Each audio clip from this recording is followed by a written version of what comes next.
Tethered Nation, you've often heard me talk about Tethered and their saddle setups and how much I love them, and that I've given them credit for helping me expedite my learning curve or becoming a more mobile and more aggressive hunter, especially whenever it comes to doing out-of-state hunts. Well, their previous saddle setup there's nothing wrong with it. I've used it for 2 years, but they've decided to up their game, if you've not heard, and have released the Phantom saddle. And the things that they've updated this is sizing. Oftentimes, people are asking what size they need to buy based on their waist size. Well, they've kind of eliminated that and created a one size fits most saddle size, which is goes from a 28-inch waist to a 40-inch waist. They developed comfort channels. One of the biggest things people would talk about is just like overall comfort when they get into the saddle. The saddle is comfortable to begin with, but how could they increase that even more? So what they did was they created comfort channels on the loop in which the bridge kind of connects into. And your bridge position will have a lot to do with how comfortable your sit might be, because it's going to determine where the pressure of your saddle is being placed on your body. So if you need a little bit more back pressure, you move it to the higher comfort channel. If you need a little bit more pressure or support underneath your rear end, you move it to a lower comfort channel. The other thing, one of the biggest things I think, overall is, that has to do with comfort is how high you're setting your tether. And a lot of times when you're getting into a tree, depending on the size of the tree, where the branches are, things of that nature, you can't always get your tether height exactly where you want it to be. For me, I like to set mine right about neck height. But if I have a branch that's in the way and I'm hunting public ground and I can't cut it, I might need to set it higher or lower, and that's going to impact the length of my bridge away from me, essentially, or the distance from me to my tether. And the only way I can adjust that is by having an adjustable bridge. And Tether has created the UtiliBridge, which allows you to make that adjustment on the fly, super easy to kind of adjust that length to the optimum position for you to have the most comfort. The other thing that I'm really stoked about that is probably a little bit underlooked is the lineman loops. Now, the lineman loops on the Mantis are fine, but they're not as rigid as the ones on the Phantom saddle are. And the reason why they're a little bit more rigid and bigger on the Phantom saddle is that it's a lot easier to find them whenever you're trying to, ascend or descend in the dark. So for all these reasons, if you've not checked out Tethered, I would go to tetherednation.com, check out their saddle gear, and specifically take a look at the Phantom saddle. The first thing I do in the morning before a hunt, before a scout, or just before getting ready for work is have my morning coffee, and I'm sure most of you out there listening are the same. Make sure you're filling your mug with Skull Brew coffee, as it is the only coffee company that is both 2% for conservation certified and donates 10% of its profits to conservation organizations to help secure the future of our wild places. So head to skullbrewcoffee.com and choose between 3 killer roasts of coffee and know that you are supporting conservation with every sip.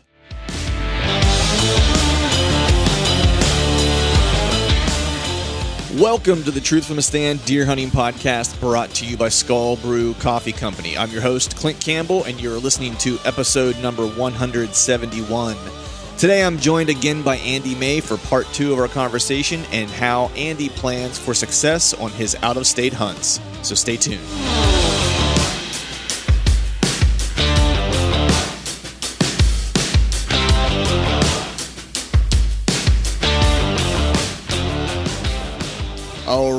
All right. What is going on out there, everyone? Happy Wednesday to you. Hope you're doing well. Hope you are feeling fine out in the crazy world that we're living in today. Not gonna have a crazy long upfront here, because we're here at day number I think it's 16, 17 that I've been kind of locked in my home to a degree. Well, not completely locked in my home, but, working from home, no need to really travel anywhere other than to the grocery store. Can't travel anywhere, just in general. My area of Pennsylvania is on a shelter-in-place situation. So we're dealing with that, but everyone is continuing to be healthy, which is good. And I hope the same for all of you out there that are listening. Did get a chance to do a little bit of e-scouting, like I'd mentioned last week, starting to put some puzzle pieces together for this fall. I, of course, knew that I was going to be headed to Ohio, so that's for sure happening. And then I think I mentioned in the last podcast that I was trying to narrow it down between North Dakota and Missouri, and I think we finally have a verdict. I think I'm probably about 90% sure that it's going to be Missouri. The exact dates are not 100% set in stone yet. So I've been looking at some public land in Missouri and in a couple specific areas. I actually talked to a buddy last night or yesterday that that podcast will be coming out here in the next couple the next few weeks. And he has some experience with the area that I was looking at in Missouri that I didn't know that he had some familiarity. So was talking to him yesterday a little bit about it, and a couple places that I was looking at, he had some good things to say. So I think I've narrowed down the area and actually the specific parcels that I'm going to focus on. It's not far off if you watch the video that I did about planning an out-of-state hunt, and hopefully I'll be able to get the second video out in that series here soon. It's not far off from what I had outlined in that video specifically. A little bit different as far as like the parcels that I'm looking at, but the general area is pretty consistent with that video, which is super cool. I'm somewhat familiar with that topography and just kind of the lay of the land to a degree, just from my past experiences in that general area from last year while I was in Iowa. And so hopefully I'll be able to take some of those learnings and apply, because this is going to be pretty much, in some way, shape, or form, unless I'm able to get away during the course of the summer for, a quick weekend trip. Not very quick, though, considering it's a 16-hour drive, and get out there and maybe scout a little bit, a couple of the pieces, at least speed scout it. It's looking like it's probably going to be 100%, freelance hunt, where I'm going to get there and not really know anything about it and have to figure it out, within, 6-7 days time, which actually kind of dovetails nicely into the conversation that we're going to have today. This is part 2 with Andy May. If you listened to part 1, that was a good one. We talked not so much specifically about how he hunts, out of state. It was more of a broader conversation. Today's part of this conversation is more focused on Andy's particular process and how he kind of goes about, planning for success while he's doing these out of state hunts. He oftentimes he will have a level of familiarity, but sometimes he won't have a level of familiarity with the properties that he's going to be hunting. And he kind of has a process that he goes through, and in a way that he qualifies a parcel. I think the one thing that's really unique about Andy is that he's willing to go places that may or may not have, quote unquote, good deer by other people's standards, as far as, known good deer. And he manages to always find good deer regardless of where he's at. So it was really, cool to listen to him kind of explain how he looks at things and his approach. Just because I'm always trying to learn. I love hunting out of state. It's something I've been doing for several years. I've managed to have some success at it, definitely not to the level of Andy. And so it's always good to listen to guys like him who have been doing it for, a long time, and of course, not just doing it for a long time, but being successful, and not just, successful as far as, filling a buck tag, but he's killing a caliber of animal that even if you were hunting in your home state on property that, you'd be super stoked to fill tags with any of those deer. And considering that he's doing it in multiple states, just about every year, and killing deer and good deer in multiple states, he's got a lot of information to share, and his approach certainly is working for him. And I'm sure there's a lot that we could each learn from how he kind of dissects a piece and what his overall approach is. So with that, we'll go ahead and pick up in process this part 2 of the conversation with Andy May. And as always, thank you all for listening. I want to shift gears here, man, because I want to talk to you, a little bit more about, DIY hunting out of state. And, because, you're, as I said at the top, you're kind of known for doing this, and you're doing this on short trips with just a couple, days at a time to get it happen. So I want to start kind of at the beginning and have you kind of walk through how you set up these out of state hunts. So, you talked a little bit about, picking a state for the season and so forth, but, what do you kind of, how do you qualify a state, or how do you kind of go about picking a state that you want to hunt? So if we say, like, all right, Andy, you're going to plan your 2020 season, and let's just say, for example, you have one state, like one out of state trip you're going to take, what's the criteria for picking that state? What are you looking for? Well, I mean, usually in the past, I've went to places that, sometimes I just look up like areas that produce good deer, and I might pick a state because of that, or like or maybe even like a part of the state or a certain county. A lot of times it's just, I know somebody in a certain area, and, I'll just go just like Maryland. Like I probably would never have hunted Maryland, but I got a friend there. He's like, hey, you can stay with me, and there's a bunch of deer. And I was like, hey, let's try it. So Right. A lot of times I just want to try a new state, and I don't really care how crappy it could be, or I like that challenge. So I'm kind of not super picky. Although I guess when I take a rut hunt, when I go on like one like in November or something, I try to go to a state that has a good number of mature bucks. So that's why I used to go to Illinois. I try to draw the Iowa tag. That's only, every so often. Right. But, Ohio, something like that. And now I'm starting to get into more like Nebraska, that type of thing. But I don't know. I don't really have a criteria of what I try to do is I've went on so many now. So I have areas that I can go back to every year and get on good deer. Right. So I have that, those spots kind of built up. But I always try to throw in something new. Right. And because that's when I'm really,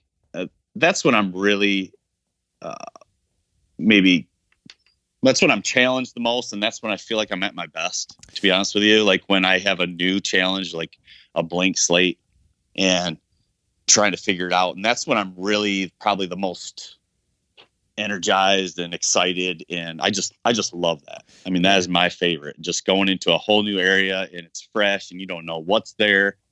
And even if it's like a new type habitat, like, I've hunted it quite a bit now, but like when I first started hunting hill country, I was like, oh man, this is so different, and it was challenging, like, figuring out what the wind is doing and how the deer use these hills and where they're bedding. It was challenging, but, over time and talking to people that lived in those areas that were successful, like I started to figure it out, and now I can go to hill country and be successful. Mm-hmm.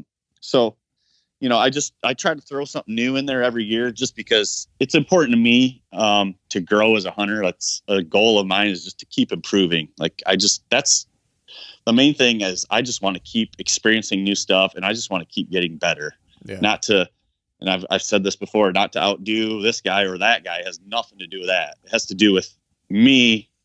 I would have a hard time feeling, like complacent and not trying to improve in this, because I do love it so much, and I love the challenge and the chase. So it's just something that I want to always continue to grow and get better at. Yeah, no, I would totally agree with you, man. Like I respect the fact that you'll go to places that just knowingly don't have great deer. You know what I mean? Like that's, that's interesting. It's and I'm the same way, where I like taking a trip. I think I really prefer to go places I've never been before, because I just know myself too well, and I'll get, I've had problems in the past, and this is something I've actively tried to break, of getting married to a spot or married to an area. And I find I don't do that if I go to places that I don't have familiarity with, because I don't have enough data for any one spot within that piece of public, or within the two pieces of public that are nearby that I'm hunting, to get married to a place. So it's like, it's actually really freeing for me, like, and not so much intimidating to go to a place that I don't know, because it's like my mind is completely free. Like everything is new and a new data point, and I have no historical bias, for each piece of data that I'm getting, in real time. So I would tend to agree with you. There. I know when you do go out of state, you're usually, again, doing those short 2 to 5 day kind of trips. How do you approach these from a scouting perspective? Are you hitting these areas? Let's just give the scenario that, like, you're going to a spot that is new to you.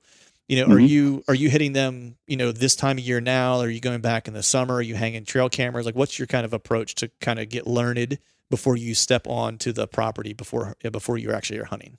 Yeah. So it's kind of a mix. So in the past, when most of my out of state trips were during the rut, I would always try to go and scout this time of year. As soon as that snow was gone, March, April, somewhere in there, just so I can see all that rut sign. And I'm going to Iowa in a week or two to do my scouting for this year. And I mean, I've scouted so many times in Iowa. I know so many pieces of public there, like the back of my hand.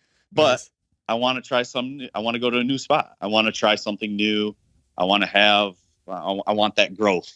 So, I know there's spots I can go and have a good hunt and probably kill something. But I'm always driven by like what's in that other spot. Is there bigger, older deer there? So I'm going to go and hit all new areas and just see how that looks. So if it's been a rut hunt in the past, I've always tried to make a trip scouting. I love scouting. I scout way more than I hunt. So is that even in season? Would you say you scout more than you hunt? Well, yeah, if you consider, so in season scouting, I kind of lump all these together, checking trail cameras. I call that in season scouting. Glassing, in season scouting. Sitting in a stand that's an observation stand, in season scouting. Maybe on a day where I may or may not hunt, I might drive to a piece and I might walk the food source edges looking for a big track. And if I see one, if I see a big deer that's in the area, or maybe I get a picture or whatever, now I know he's in the area, and now I know where I need to be to kill him. Mm-hmm. So all that stuff, I consider in season scouting, and I'm doing that. Even though, you might check a camera, it might take you 20 minutes, right? Where I might hunt it for 4 hours. Like obviously you hunted longer, but if you're just doing like apples to apples, like how many times I scout versus how many times I hunt, I scout way more. Right. So yeah, even in season scouting, I'm my hunts around home are very, I call them like detailed strikes. They're very, high percentage strikes at certain deer most times. Right. I usually leave during the rut because all my stuff around home, I'm so intimate with. If all I'm trying to do is find a big deer. If it's on a piece that I'm familiar with, I can usually get them. I usually know where to get them. I'm not saying always, but just usually. Right.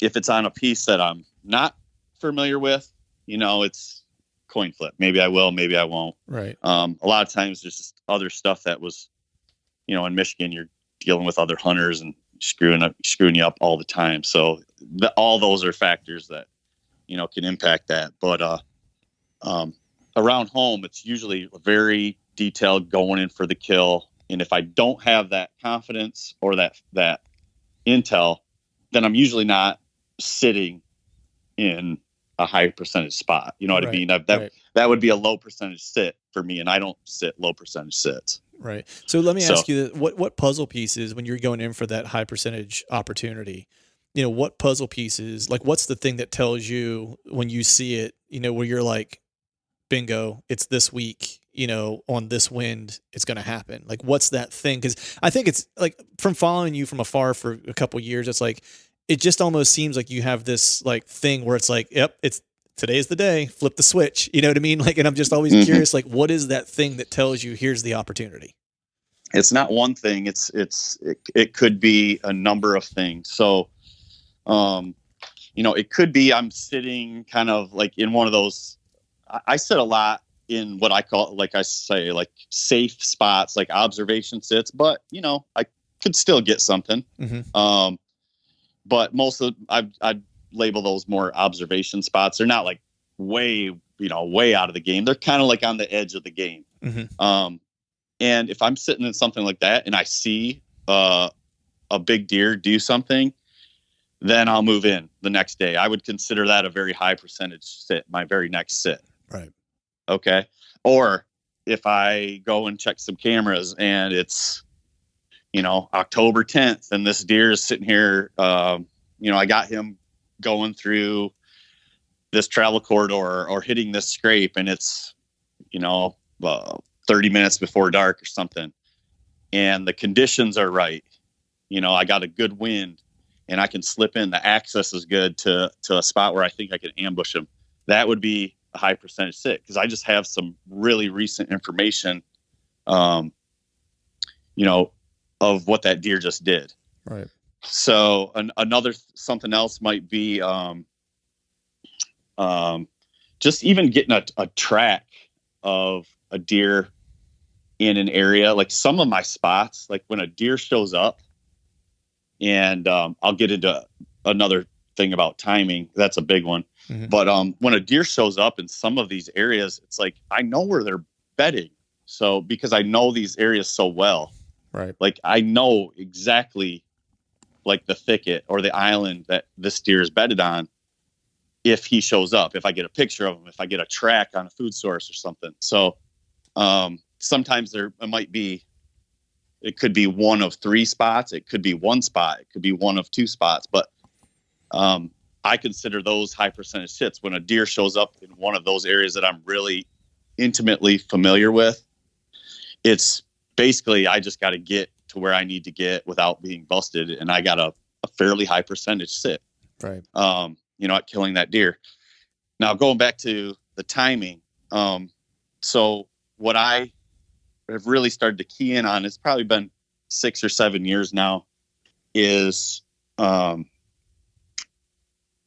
certain deer, like when I'm after like an individual type deer and it's been a year or 2 or 3, what I start to figure out, I start to gather all this intel about this deer, like where he likes to travel, when he's in certain areas. And I start to notice these little patterns. So like a certain deer might show up in this river bottom in late October because it's mainly a doe type corridor that has a lot of doe bedding and usually doesn't house a mature buck in the beginning of October. But come late October, when the big buck starts sniffing around, boom, he shows up. So when I see that, I remember that. I write it down. And now I'm keying in on that the following year. And then I might see him do it again the next year. And what I find is these deer do very similar things at the same time from year to year. Mm-hmm. You can really key in on where a big deer is at a certain point during the season. And that's when I'll hunt like an individual deer. So for example, I don't know if this is all making sense. No, it totally makes sense. Yeah. Okay. I'm tracking. So, in 2017, I killed a big 160-inch 9-point here in Michigan. And I had that deer, either a sighting or a trail cam picture. And his sign would open up in this area for 3 years in a row in between October 24th and October 26th. 3 years in a row in this little tiny area. Now, I don't know where he was before that, somewhere where I couldn't hunt. Right. But it started with a picture when he was 3. And I'm like, holy smoke, this is a big 3-year-old. Right. It was like October 24th. And then I got a couple more pictures of him. I hunted him, had one sighting, didn't get him. I was in the wrong spot. It's kind of a long story, but I was in the spot where I thought all the sign came together, but I actually didn't know it at the time, the first few sits, but I was sitting in a spot that was really swirly. Mm-hmm. And the second year I hunted him in that same area, I was anticipating him showing up, but I didn't know for sure. But I remembered, hey, this deer shows up around this time, so I'm going to start hunting around here, checking the camera and whatnot during this time. And boom, he shows up on October 25th or 26th. I can't remember, but it was basically like a day off. And he was probably in that area before too, but I just didn't get a picture. So I hunted him that year when he was 4. And I was hunting where all his scrapes and his tracks were, and it had good perimeter cover. It was the spot. It was like, you walk into the spot and you're like, holy crap, this is where I'm going to kill this deer. Right. Oh yeah. Yeah. So I sat there and I have an idea where this deer is bedded, and I'm fairly close, within 150 yards or so. But this was the spot where I felt like I could access without bumping him and that I was going to kill him. and it's closing time, still shooting light, and I hear footsteps coming, and I'm like, oh baby, here we go. And he's coming, and I never did lay eyes on him, but I hear him stop, then I hear a stomp, and I hear a big, large bodied deer bounding away. And I'm like, what in the world? So I start throwing out my milkweed, and it's supposed to be blowing out of the north. And because I was in an opening in the woods. It was blowing over the top of this opening, circling down into the opening, and then blowing me back to the north. Vacuuming back. Yes. Yeah. And I didn't know that at the time. Now I know that I can't hunt this spot. And you would only hunt it in a north wind because of the way he was coming, right? Right. So I totally rethought things out and started scouting more this time of year. It's like, okay, where can I get a consistent wind, and where can I get a crack at this buck, on his travel route? So I ended up backing way off, and I found this little pinch between a river and a cornfield. And it kind of drops down this ditch, and judging by the way this deer came through, I kind of estimated, like, okay, he's coming through this pinch. I think he's going to be on this low side. So I ended up picking out a tree, and I went the following year when he was 5. I went in on October 25th. And the reason I picked October 25th is because he showed up the 2 previous years on the 24th and the 25th. And he was around that area like for 2 or 3 days. But on October 25th, the year I killed him, it was a major cold front. So it was like 70, and then it dropped down to like 45. And I had the perfect wind for this tree that I picked out. That's a so good I was scenario. Like, all right, I'm going in. Yeah. So I'm sneaking in, and I'm going down this edge, and there's I'm coming up to scrape, big, huge track in it. Scrape, pee in it. Scrape, big track. I'm like, oh my gosh, like he's here. Right. So I'm just like Santa Claus. You're like, he's here. Yeah. Yeah. I mean, it's like, I just, you had that feeling like this is the night. Like I texted my buddies, like, I'm killing him tonight. It was just one of those things. Like everything was adding up. The timing was right. The wind was right. The weather was right. Like a lot of conditions in my favor. I climbed up in that tree, and I don't know, 20 minutes before dark, here he comes. End up putting a good shot on him, and I hear him crash down in the river. Man. So it was just awesome. But so going back to timing, these bucks, well, if you can figure out when they are in certain areas at certain times, that's when I'll hunt those deer in those areas. So again, I go back to the high percentage sits. Mm-hmm. I want high percentage sits. And when I know a deer is in this small area in this short window, that's a high percentage sit. And I will stay out of there until that window. Mm-hmm. And then I'll slip in and I'll kill them. Doesn't always work. Other things happen. Right. Pressure can, divert his travel or his habits. But man, that has been so repetitive for me. It's just that historical data, the historical info. Historical data. My Michigan buck this year, same thing, late October. And a lot of times, that late October is a good time frame, but I've done it early, and I've done it during the rut. And, it's just when I'm lucky enough to have a deer make it to like 4 or 5 here, it's rare. There's some years where I don't have a 4-year-old buck to chase. Yeah. But there's some years where I do. And there's some years where I have, a 4 or 5, maybe even a little older, but it's just rare. But when I do have those instances, and it's not like some surprise buck, like on a new piece or something, like I usually have some sort of historical data or history with this deer where I can start to put the pieces together. I start to know where this deer likes to bed, or this is where he likes to travel, or he's in this area here, during this time of the season. Right. Or he likes to rut over here, or like when the does come in, he runs this bottom here. So I'm going to be sitting all day, during that time frame when he's usually here for as many days as I can until I get a crack at him. It's like things like that. Right. But then it's not just individual deer, because sometimes I still shoot surprise deer. I mean, it does happen. Right. But areas heat up at different times. So I have a spot in northern Ohio that is great the first few days of the season. It's like awesome. And there's a bachelor group of bucks there. And if there's one there that I can shoot, I got a really good chance at killing him the first few days of the season. Now there's not always a shooter there. Depends on, what makes it and whatnot, but it's just a really good area. It's one of those little tiny woodlots, but it's got a little thicker, like understory. Mm-hmm. And, it's got water. It's got a ditch running through it. It usually has corn on two sides and beans on two sides. And there's 2 giant oaks in there. And oaks are like really a premium in this area where there's not many woods or trees. So when those things are dropping too, it's like, man, that place is money. It's like the end of the rainbow there.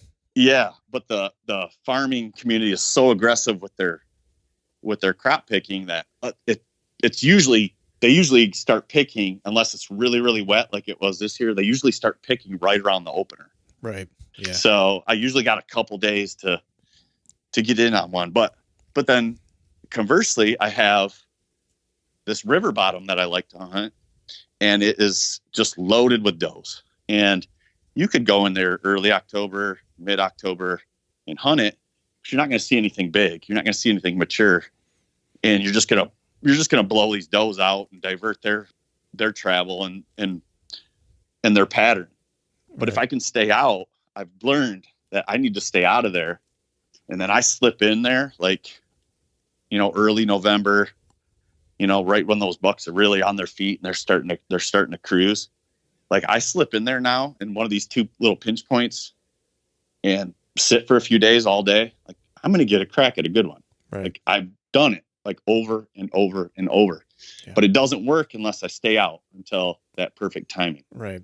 Yeah. There's a spot that I go to in Ohio that I killed a good deer out of the one year. And it's one of these spots where I didn't really understand what was happening at first until I investigated it like a second year when I went back, and I actually was set up basically in a small saddle in between 2 separate doe bedding areas that were on each side of it. And these bucks were just running this saddle back and forth to hit these two doe bedding areas. And I didn't know those bedding areas were there originally, but like you'll see bucks in the morning, every single morning between like 7 and 9 o'clock, like clockwork. And you'll see multiple, and then you'll see a couple during the midday. And then in the evening, it's garbage. Like you won't see anything in the evening. Mm-hmm. And it really kind of heats up right around like the 6th through like your classic, like rut time. But before that, it's a ghost town. Like there's nothing, like you have like a 3 to 4 day window where you will have a good shooter buck come through there if you play your cards right in that spot. Right.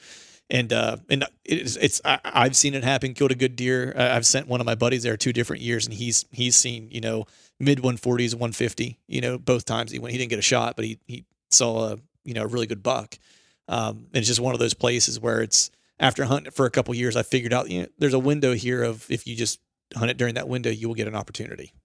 Yeah. So if you like going off what you just said, that situation. Now, if you have, that's one good example, right? Where you feel like if you slide in during that time, you got a pretty high percentage chance of, for bow hunting, a fairly high percentage chance of getting a crack at a good one. Yep. So what if you could plan your whole season with situations just like that? I was just from going to start say, to finish. Yeah. That's what I do. Right. That's why I'm able to be so efficient with very little hunting time, because almost all of my sits are very high percentage sits. And I've done the work to find that. So I have those early season spots where I can go and have a good chance at a buck. I don't always get them. And there's not always one there, but it's a good chance. And I got spots where, spots or deer, like when I say spots or deer, I got spots that can produce during this time, or I know of a deer that is in a different area during this time. And what I'd have is like all season long, I have these options of very high percentage sits. And when one doesn't pan out, I can usually fall right back on another one. So it gives the illusion like, man, this guy makes all the right moves all the time. But it's really that been doing this a long time, and I have a lot of data, and I have a lot of areas that I know well. And then, going back to like the in-season scouting thing, when I don't have one of those things or something, I just don't have anything going. I don't have a big deer to chase, and maybe I can't get on my area that might be good in mid-October is just like tanking. Well, that's when I get out and I try to make something happen. That's when I get out and just start kind of freestyling and scout. Yep, until I find something. And I kill a lot of deer that way too. Like when there's a gap of like just nothing going on, I won't just go sit. Like I might go still hunt through a bedding area of an area that I've scouted in the past, but like wasn't on the radar, that I didn't think I was going to get to. It looked decent, but it wasn't high enough priority that I was actually going to put some time there. But hey, I don't got anything else going on, so I'm going to go, still hunt, or like basically scout and hunt through this area, slip through the cover, and if I see something hot, I'll set up, and if not, I'll just keep working towards the bedding until something happens, until I run into one, until I shoot one, until I bust one. Right.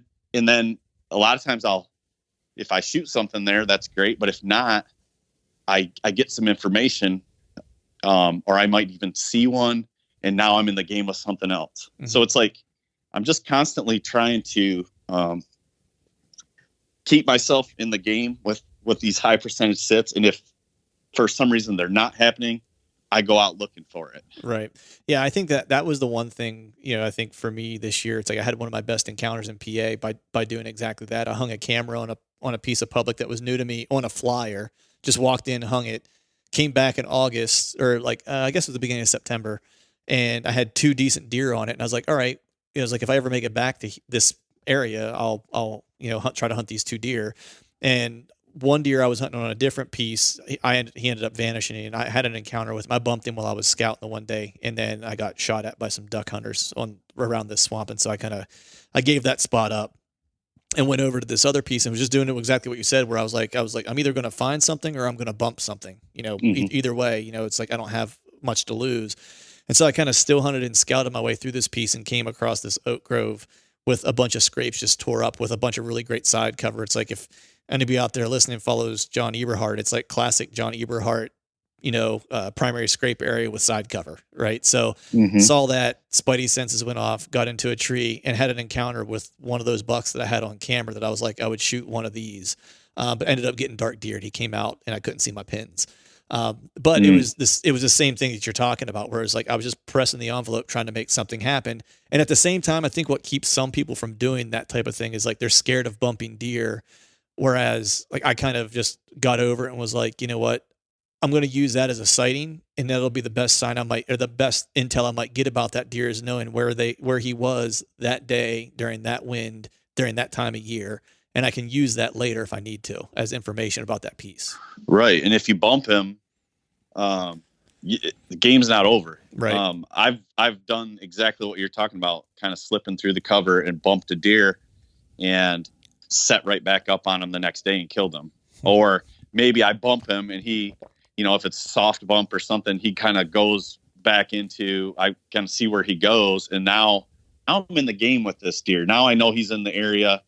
And now we can start playing cat and mouse. You know what I mean? So, just because I think guys get scared to bump, they tend to be a little timid and a little passive because they're scared to bump a deer, because like most guys really only get that one crack at a big one per year, right? So I'm not afraid to do that because I have all this other stuff like that I can fall back on, and, different times of the year where things are going to be cranking or heating up. And so like, it's not the end of the world to me if I blow it with a deer. In fact, in those situations where I don't have a lot going on, like I'm just trying to make something happen, trying to get in the game. And if I bump the deer, to me, I'm in that game now. Like I didn't blow them out of the county. Like they'll give you another chance. Now I'm not saying you'll kill them right where you bumped them. You got to use some reasoning here and and some good common sense, but at least I know there's a deer in the area now, and I can fall back on my past experiences. I can look at maps and aerials and be like, okay, where is this deer likely bedding? Where could I set up where I might get a crack at them, or maybe even just get a visual and then get in and get a more detailed type sit. Right. And that's how my wheels are turning in that type of situation. Yeah. I think the one thing too, just to build on that, is, guys will bump a deer and, and then they think like the game is over. And part of it is because like you and I are talking here, and it's like, we're both willing to put the boots to the ground and put the miles on if we have to go find another deer or find that deer again. Where a lot of people, it's like, it gives them a reason to stop. Yeah. You know what I mean? Like a lot of people, whether it's hunting or in life in general, are looking for a reason to quit. Whereas like if you've bumped that deer, that should be the reason why you want to put more miles on. Like you want to go, he's there, he's there. Like just go find him again, Yeah. And I think that's a big thing. But man, I got one more question for you that I'm going to let you get out of here, because I want to be sensitive to your times, because I know you got work tomorrow morning. But knowing that you have these spots kind of picked out, man, and you got like these pieces where you have historical information about, if you're walking into a piece like unknowing, and you're doing that freestyle, like freelance style hunting that we were just talking about, is there anything in particular that you will see when you're scouting that is like, I always call it prioritizing sign. Like some people, like Greg Litzinger, for example, really likes rubs, right? Like he likes to hunt rub lines, and that's like one of the things that he's really good at. I know John Eberhart, and I fall under this school of thought, is like, I'm more of like, I like to find scrapes versus finding rubs. I know that this is dependent upon the time of season too. Some guys are big track guys, right? I'm just curious, like where you fall with that. Like what's sign do you really prioritize when you're doing that freestyle type of hunting?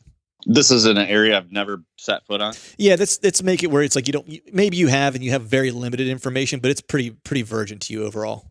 Yeah.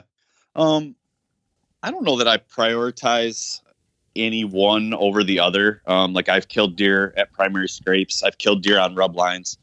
I've killed deer coming out of a bedding area that I picked out from a map. So I guess if I was going in to a spot like that, I most likely have like scoured over the map quite a bit, and I probably have some spots to key in on. And depending on the time of the year, like if it's let's say it's October to late October type hunt, I'm probably going to be looking at some of those spots that kind of jump out at me where a mature buck might bed, depending on the habitat. If it's hill country, if it's marsh, I mean, you could go on and on. Right. But I would key in on those areas, and I would probably kind of sneak and scout / hunt my way towards those spots. And if I'm picking up sign, like there's a big deer in the area in that spot, I would probably set up so if it's like a bedding area, I'd go by my past experience, like how close do I think I can get to this deer without bumping him? Is he most likely off this point, off this island here? Okay, I think I can get within 100 yards. I'm looking for rubs. I'm looking for the sign that there's a big deer in the area. But I don't really prioritize like a rub over a scrape or something. It's a combination. I do like multiple sign. Like, you know what I mean? Like, I like to see, if I see big rubs coming out of a bed, that a bedding area, that would probably be plenty for me to feel confident setting up, on something like that. But if if I'm sneaking into an area and I'm kind of working my way towards that bed, but I come across like what John likes, primary scrape area, like it kind of opens up and this place is just torn up. It's like access was good. I haven't bumped anything.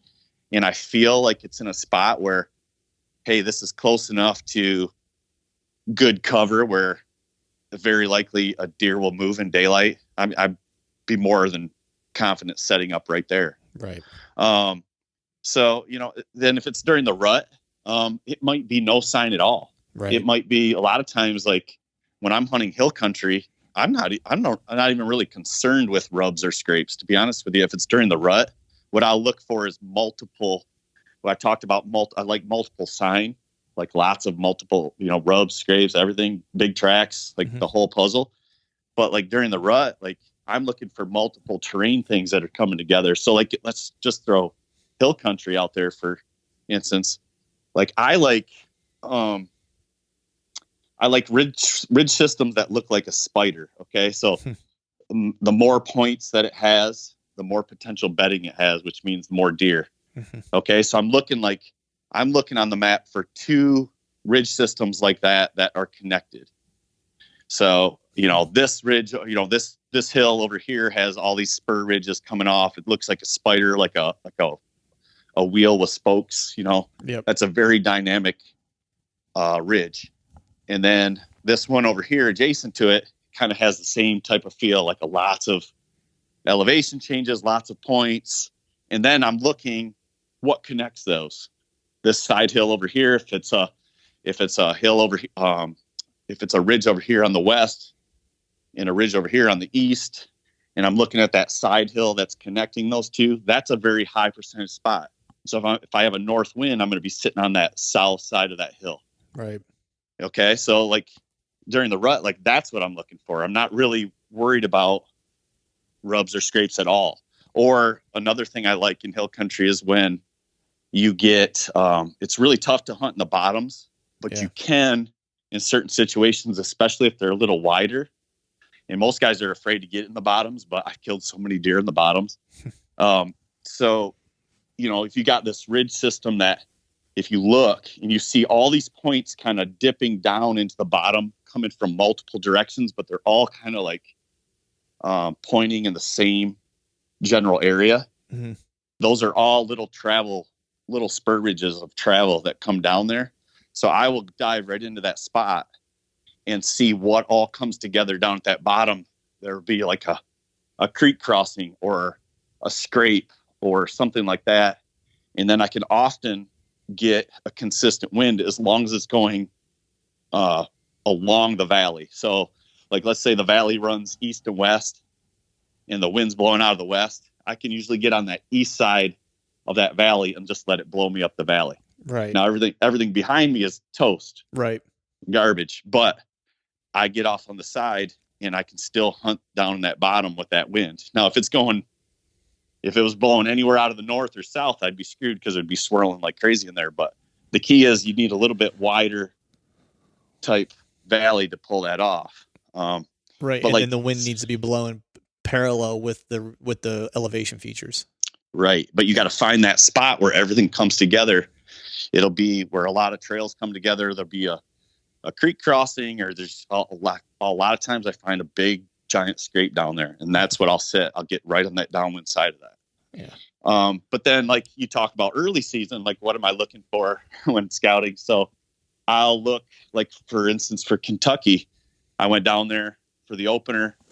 I find these secluded corners, these secluded pockets of, these green lush bean fields where I know that's what deer do that time of year. They come out in the beans. So it's not always perfectly easy to find a big buck, but they like to come out in these corners that are hidden, far away from houses, far away from roads. A lot of times the most hidden or the furthest corner. And I look for low spots. And then what I'm looking at on the map is like, okay, what's the adjacent cover look like to this bean field? Is it just skinny down there and there's not much cover? Does it look like monotonous hardwoods? I might not even overlook that area.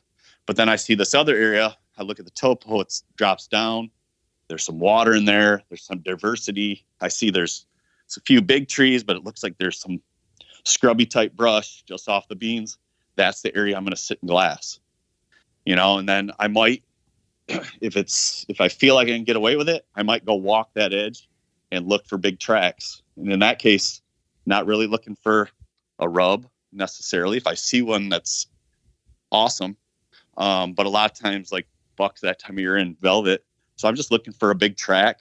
Mm-hmm. But a lot of times I won't even, if it looks too sensitive or I can't get down to where I want to be, I'll just that'll be just a glassing spot. And if I turn one up, I'll hunt that deer. If I don't, I'll just look for another area that has similar features or similar type habitat. So right.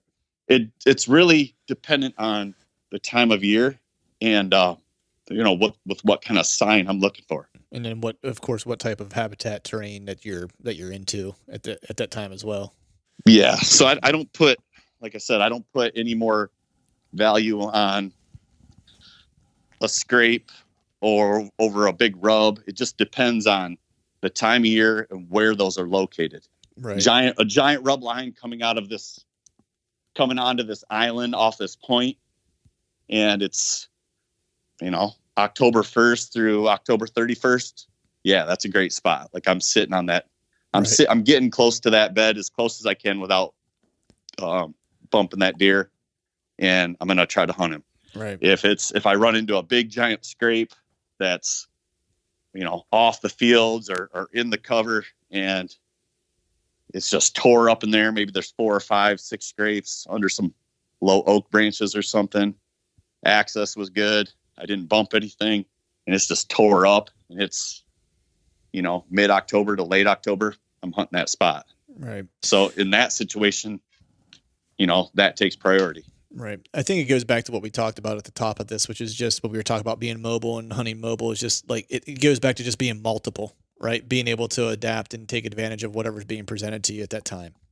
Yeah. Right. You got to, if you can recognize that quickly, and that's, I've hunted with quite a few guys and multiple guys have said that when they're hunting with me, and I didn't even realize it, but they say like, you're able to break down things really quickly, and that's why you're able to get on good deer quickly. Like right. You're able to break it down and then apply the tactic, no matter how off the wall it might be.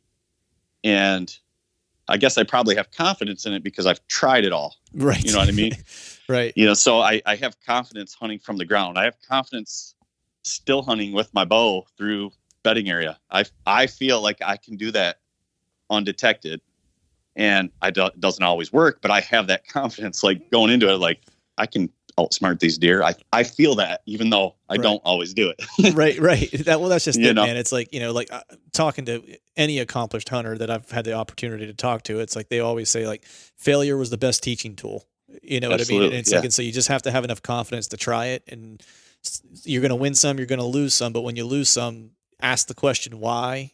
And figure out what the misstep was and how you're planning to correct it, or what you would do differently the next time. I think in what you said earlier too, man, it's just always evolving, growing, and getting better. Right? That's the name of the game. And if you're doing that, and that's where your mind's at, then things are gonna click for you.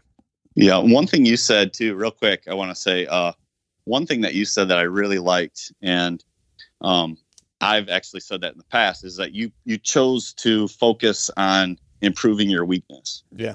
Right. So my thing is, I want to be good at everything, every tactic. I want to be deadly at it. Mm-hmm. I want to be deadly in every type of terrain, no matter what type of situation I'm presented. And I really, in the past, and I continue to do this, is really focus on what I'm weak at. So when I was weak in hill country, I tried to hunt more hill country. And a few years ago, I was really not feeling confident, like with like spot and stalk type situations. Now, anytime I get a chance to do spot and stalk, I'm doing it. Right. Like I want to get better at it. Yep. And, there's certain scenarios where, decoys are deadly. I was going to ask you about decoys, because that's one thing I'm adding this year while I'm adding the ground game is decoys, because I've never used one yet. Yeah, I've killed a few with decoys, and I'm not an expert by any means, but that's an area I want to get more experience with and better. If it's your archery, if like you said, you were having trouble with punching the trigger, like good move on recognizing that was holding you back a little bit and focusing on your weakness to improve. So I think if guys take anything from this is, if you're really trying to improve, if your goal is like, to become a better hunter, like my goal is, and like Clint's goal is,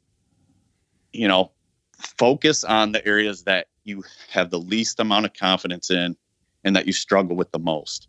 Try to bring those up to, if you're a good rut hunter, which that seems to be most guys' strength. That's when most guys get their deer. Mm-hmm. Try to get better at early season. Try to up your glassing game. Try to hunt, some of this flat farm country and get on the ground and do more, still hunting or spot and stalk.